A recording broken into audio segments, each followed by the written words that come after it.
नाज़रीन, गंबट में तहरीक अमन पाकिस्तान पारां मकामी हाल में सीरत नबी सल्लल्लाहु अलैहि वसल्लम कॉन्फ्रेंस मुनक़द कई वई, जंहिंमें शागिर्दनि ऐं सियासी समाजी अॻवाननि ऐं शागिर्दनि जी वॾे अंग में शिरकत। उन हवाले सां तफ़सील ॾिसूं था मुमताज़ मेमूर जी हिन रिपोर्ट में।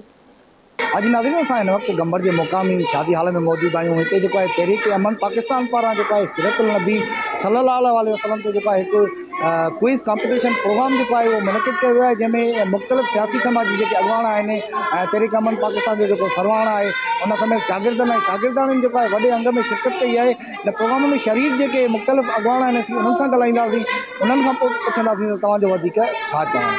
शुक्रगुज़ार आहियूं जिन प्रोग्राम मुनक़िद करायो ऐं अहिड़ा प्रोग्राम जेको आहे थींदा रहनि त मां चवां जनाब रसूल पाक सल्लल्लाहु अलैहि वसल्लम जे सीरत ते ॻाल्हाइण या उन ते लिखण जा अहिड़ा प्रोग्राम जेतिरा बि कजनि उहे घटि आहिनि।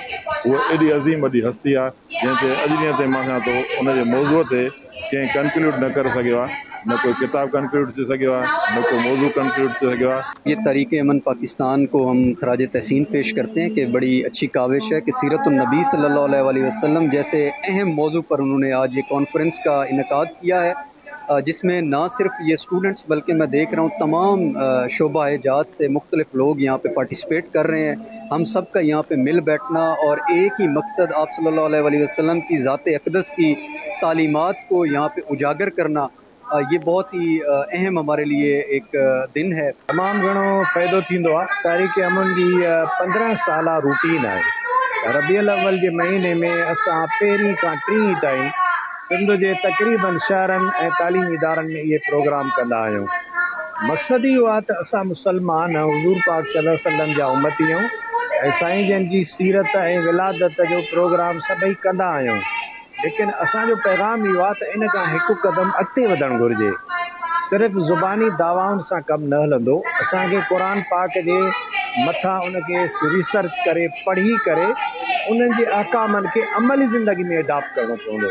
अॼु सीरत नबी हवाले सां हीउ जेको प्रोग्राम अरेंज कयो आहे जंहिंमें स्कूल जे ॿारनि जो टैलेंट खे मौक़ो मिलियो आहे ऐं ॿारनि खे असांजे आका ॿिनी जहान जे सरदार हज़रत मोहम्मद मुस्तफ़ा सल्लल्लाहु अलैहि वसल्लम जे ज़िंदगी खे ॻाल्हाइण जे लाइ हे जेको आहे मौक़ो फ़राहम कयो आहे।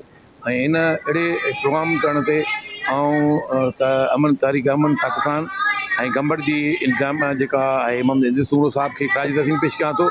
जी स्कूल जे मासूम ॿारनि खे मौक़ो फ़राहम करण सां गॾोगॾु सीरतुन नबी ते असांजे आका ॿी जहान जे सरदार ते ज़िंदगी ते ॻाल्हाइण जे लाइ जेको मौक़ो ॾिनो आहे त हू पंहिंजो टैलेंट पेश कनि। बिल्कुलु नाज़रीन, तव्हां सीरतुन नबी सल्लल्लाहु अलैहि वसल्लम जे क्विज़ कॉम्पिटिशन वारे प्रोग्राम में कोठायल प्रोग्राम में मुख़्तलिफ़ अॻवाननि जी ॻाल्हियूं ॿुधियूं। उनजो ई चवणु त हीउ जेको प्रोग्राम आहे सीरतुन नबी सल्लल्लाहु अलैहि वसल्लम, उहो प्रोग्राम कोठाइण सां जेके शागिर्द आहिनि उन्हनि जो जेको टैलेंट आहे उहो अञा वधीक उजागर थींदो ऐं अहिड़ा प्रोग्राम कराइण सां जेको आहे शागिर्दनि में वॾो उत्साह पैदा थींदो। कैमरा टीम सां गॾु मुमताज़ मेमूर, धरती टीवी न्यूज़, गंबट।